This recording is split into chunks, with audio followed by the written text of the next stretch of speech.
Nalusaw, nag-dissipate ng binabantayang low pressure area sa bahagi ng Palawan, Visayas area. Pinagahanda muli ang halos 30 lugar sa bansa mula sa matinding init at alinsangan. Ayon sa Pag-asa, posibleng umabot sa danger level na 43 degrees Celsius ang heat index sa Dagupan, Pangasinan, Aparig, Cagayan, Iba, Zambales, Sangli Point, Cavite, Cuyo, Palawan, Daet, Camarines Norte, Legazpi, Albay, Masbate City, Rojas, Capiz, Catarman, Northern Samar at sa Butuan, Agusan del Norte. 42 degrees Celsius naman sa Pasay City at ilan pang bayan at syudad sa bansa. Base po sa datos ng Metro Weather, walang inaasahang low pressure area hanggang sa Mother's Day weekend at sa araw ng eleksyon sa Lunes. Sa kabila niyan, posible pa rin ang pag-iral ng mainit na easterlies, kaya magbaon pa rin ng payong sa pamamasyal at pagboto bilang proteksyon sa matinding init at sa posibleng ulan, lalo na sa bandang hapon at gabi.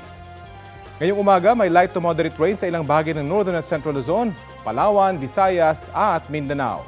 Pagsapit ng hapon, uulanin na rin ang ilan pang bahagi ng bansa. Posible rin ang ulan sa ilang panig ng bansa, partikular sa Luzon at Mindanao bukas hanggang po sa Lunes, sa dakong hapon at gabi. Maging alerto sa heavy to intense rains na maaaring magdulot ng baha o landslide. May chance rin ng ulan sa ilang bahagi ng Metro Manila hanggang sa weekend kasabay mo ng pagdiriwang ng Mother's Day. Posible ring ulanin ang araw ng eleksyon bandang hapon at gabi.